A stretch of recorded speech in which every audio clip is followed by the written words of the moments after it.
ہمارے ساتھ موجود ہیں C E O Alhadi associate and builder Chaudhry Kashif Shahzad صاحب۔ اس بجٹ میں تو ریل اسٹیٹ کو بہت اچھا ریلیف دیا گیا ہے۔ یہ شرائط آئی ایم ایف کے ساتھ مل کے طے کی گئی ہیں۔ یہ سلمپ تو اب 5-6 سال کا ہو گیا ہے۔ یہ سلمپ جو ہے اس کے کئی کاغذ سے جو سیاسی استحکام آتا ہے، اس کی وجہ سے جو اوورسیز پاکستانی ہے، جو سرمایہ دار ہے، پھر وہ اپنا پیسہ لگاتے ہیں۔ آف کورس اس کا ٹرسٹ یہاں سے شیک ہوا ہے۔ اس میں بہت سارے ڈیولپر نے اپنے پروجیکٹ ڈیلیور نہیں کیے۔ اب آپ کسی کو بیوقوف نہیں بنا سکتے۔ سرمایہ کاری پلاٹ میں کرنی چاہیے، فائل میں کرنی چاہیے، گھر یا اپارٹمنٹ؟ اگر کسی بلڈر کے پاس جائیں تو اس سے پہلے دیکھیں کہ اس کا پہلا پروجیکٹ ہے تو وہ کس حد تک ہے۔ آپ کو 1 کروڑ لگا کے بھی ہر سال اس پہ 2 لاکھ ٹیکس پے کرنا پڑے گا۔ السلام علیکم، میں Usman Yousuf from property guide by Alhadi associate. آج کے اس پوڈ کاسٹ میں ہمارے ساتھ موجود ہیں C E O Alhadi associate and builder Chaudhry Kashif Shahzad صاحب۔ آج کے اس پوڈ کاسٹ میں ہم جانیں گے کرنٹلی جو ریئل اسٹیٹ کے حالات ہیں۔ السلام علیکم سر، کیسے ہیں؟ ٹھیک ٹھاک ہیں؟ وعلیکم السلام جی، میں ٹھیک ٹھاک، اللہ کا شکر۔ سر ویورز کو بتائیے گا، نئے بجٹ میں ریئل اسٹیٹ کے لیے نئی سہولیات کیا واقعی کچھ ریلیف ہے یا ایز اٹ از پہلے جیسا ہی ہے؟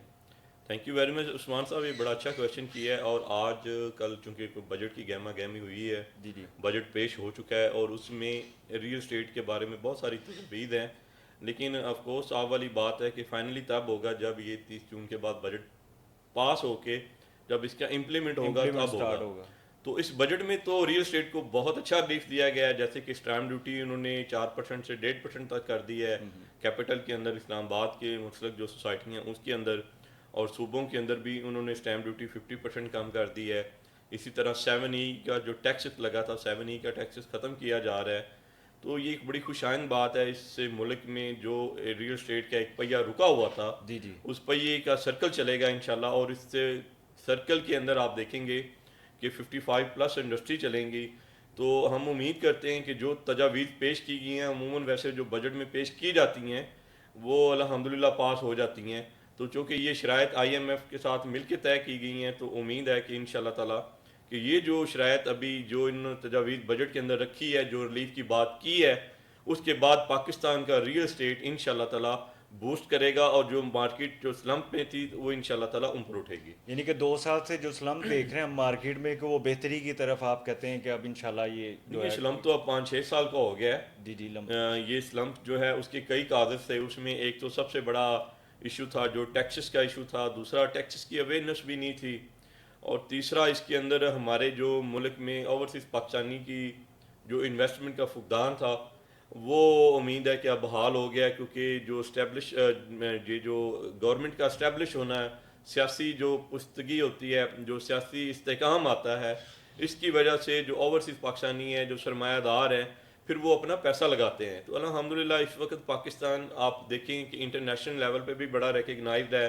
اور ہماری جو سیاسی اور عسکری قیادت ہے ان دونوں پہ بڑا اعتماد کا اظہار کیا گیا ہے۔ تو ایسے حالات کے اندر جو ریئل اسٹیٹ کا رکی ہوئی سرمایہ کاری تھی، وہ بھی انشاءاللہ تعالیٰ ریئل اسٹیٹ کے اندر دوبارہ آئے گی، اور ریئل اسٹیٹ اپنے پاؤں پہ کھڑا ہوگا، اور انشاءاللہ تعالیٰ یہ ترقی کی طرف گامزن ہوگا۔ سر یہ بتائیے گا کہ ہمارے جو اوورسیز پاکستانی ہیں ان کا اعتماد کیسا رہے گا، وہ کہاں سٹینڈ کرتے ہیں اس بجٹ کے اکارڈنگ؟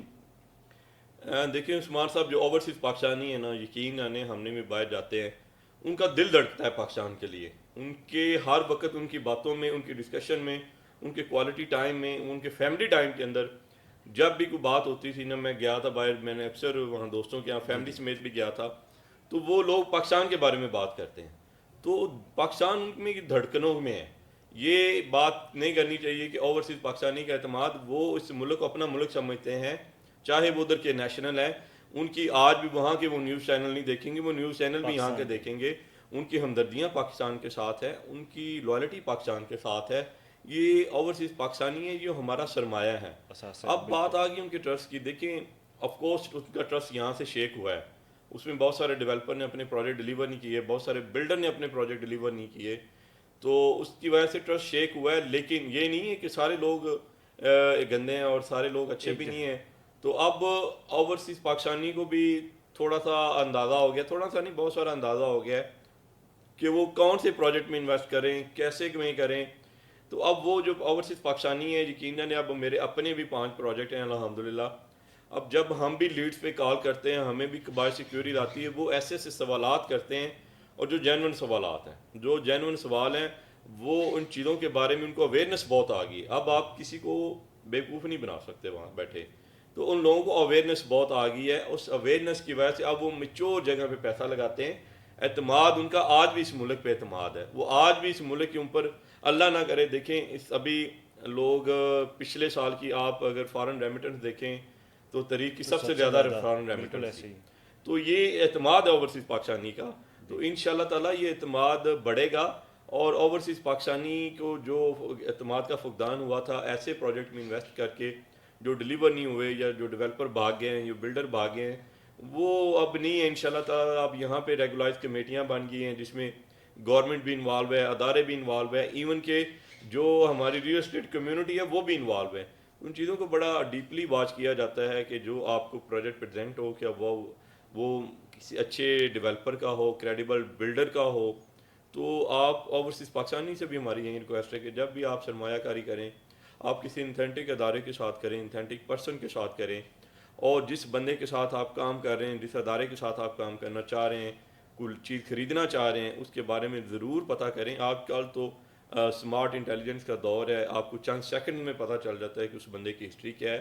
ان شاء اللہ تعالیٰ جو پاکستان کی ریئل اسٹیٹ پے بیک کرتی ہے وہ دنیا میں کوئی کاروبار پے بیک نہیں کر سکتا. ڈیفینیٹلی سر ایسے ہی. سر ہمارے ناظرین کو بتائیے گا کہ سرمایہ کاری پلاٹ میں کرنی چاہیے, فائل میں کرنی چاہیے, گھر یا اپارٹمنٹ, آپ کیا سجیسٹ کرتے ہیں؟ جی عثمان صاحب, یہ بڑا اچھا کویشچن ہے کہ دیکھیں ریئل اسٹیٹ میں ہم پلاٹ میں بھی ڈیل کرتے ہیں, ہم مکان میں بھی کرتے ہیں, ہم فائل میں بھی کرتے ہیں, ہم شاپ میں بھی کرتے ہیں. تو اب جو ریئل اسٹیٹ کا ریئل مطلب ہے نا کہ یا تو آپ پلاٹ خریدیں, اس کے اوپر کنسٹرکشن کریں, جی یا آپ کنسٹرکشن کریں, سیدھی خریدیں.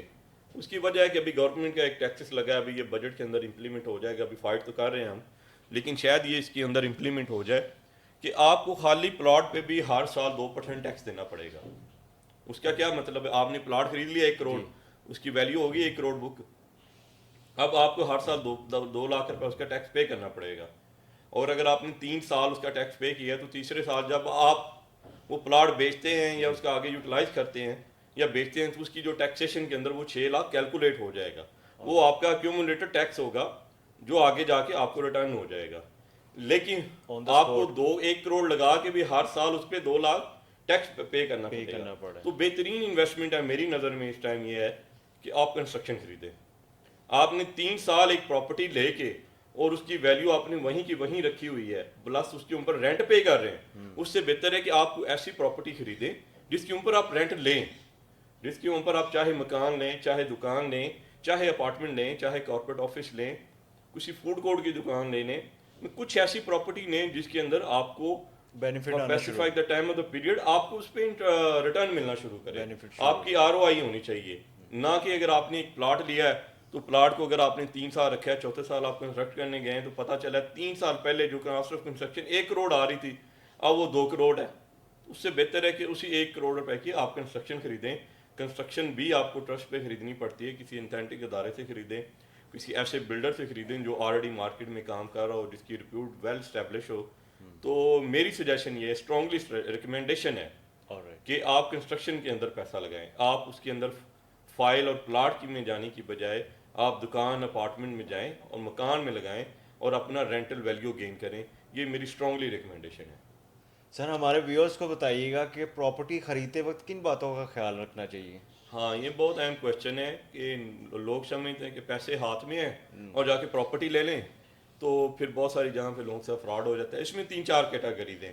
ایک کیٹیگری ہے کہ آپ کسی بلڈر کے پاس خرید رہے ہیں, دوسری آپ کسی ڈیولپر کے ہاؤسنگ سوسائٹی میں خرید رہے ہیں, تیسری آپ ہے کہ آپ کوئی رجسٹری والی لینڈ خرید رہے ہیں. تو یہ ایک بڑی وائڈ رینج ہے. میں بڑا مختصر سا بتاؤں گا. اگر کسی بلڈر کے پاس جائیں تو اس سے پہلے دیکھیں کہ وہ اس کا پہلا پروجیکٹ ہے تو وہ کس حد تک ہے. اس نے زمین لے لی ہے, اس نے کنسٹرکشن سٹارٹ کر لی ہے, اس کا اپنا آفس بھی ہے یا بس وہ چھوٹے چھوٹے مارکیٹنگ آفس بنا کے ٹیمیں بنا کے وہ کر رہا ہے, اس کا کوئی اپنا کوئی ہیڈ آفس ہو, کوئی کارپوریٹ آفس ہو جہاں پہ وہ آپ سے معاملات میں ڈیل کر رہا ہو, اور اس کا کوئی ٹریک ریکارڈ ہے. دوسرا اسی طرح اگر آپ کسی سوسائٹی میں خریدتے ہیں تو دیکھیں سوسائٹی کا ٹریک ریکارڈ کیا ہے. اس نے متعلقہ اتھارٹی سے, چاہے LDA, MDA, RDA, GDA کوئی بھی ہو, FDO, اس نے کسی اتھارٹی سے اس کی اپروول لی ہوئی ہے یا اس کے کسی پروجیکٹ کی اپروول ہوئی ہے, وہ پروجیکٹ آلریڈی اس نے کچھ ڈیولپ کیا ہے کہ نہیں کیا, یہ دیکھیں. تیسرا اگر آپ رجسٹری والی لینڈ خرید رہے ہیں تو اس کی فرد چیک کریں. اس پہ آپ ایک اگر علیحدہ سے پروگرام کریں تو یہ ایک بہت بڑی رینج ہے. تو کہنے کا مطلب ہے کہ جہاں بھی پراپرٹی خریدیں دیکھ کے خریدیں, اس میں ڈیولپر کی, اس میں بلڈر کی کریڈیبلٹی دیکھ کے چیک کریں اور اس کو پھر چیز خریدیں. اگر آپ زمین خرید رہے ہیں تو زمین کی لینڈ ریکارڈ کے اندر آپ اس کی ریکارڈ کی ویریفیکیشن کرائیں. فرد برائے ریکارڈ کے اوپر آپ چیک کریں کہ اس کے اوپر کوئی اسٹے تو نہیں ہے, موقع کے اوپر کوئی لٹیگیشن تو نہیں ہے, موقع کے اوپر قبضہ اویلیبل ہے. ان ساری چیزوں کو مد نظر رکھتے ہوئے خریدیں. لیکن اسٹرانگلی ریکمنڈیشن یہ ہے کہ آپ کنسٹرکشن خریدیں جو آپ کے ROI کو بڑھاتے ہیں. تھینک یو کاشی صاحب, آپ ہمارے پوڈ کاسٹ میں تشریف لے کے آئے. امید کرتا ہوں یہ ویڈیو انفارمیٹیو رہی ہوگی. ملتے ہیں نیکسٹ ویڈیو میں, تب تک کے لیے اللہ حافظ.